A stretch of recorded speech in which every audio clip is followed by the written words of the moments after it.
How to fix Arc Raiders voice chat not working.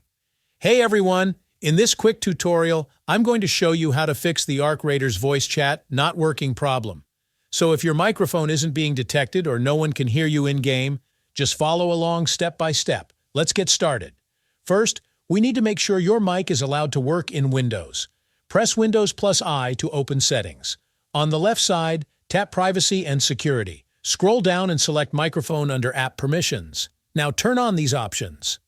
Microphone Access. Let apps access your microphone. Let desktop apps access your microphone. Perfect.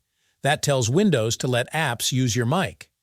Next, we're going to set your microphone as the default device.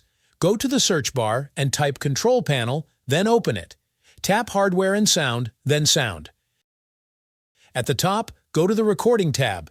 You'll see a list of microphones. Click the mic you want to use, then set it as Default Device, Default Communication Device. Hit OK to save and close the window. Now open Arc Raiders and go to your audio or voice chat settings. Select the same microphone as your input device, and you're good to go. Your voice chat should now be working. Try speaking in-game to test it. And that's it. Super simple fix. If this helped you, make sure to drop a like and let me know in the comments.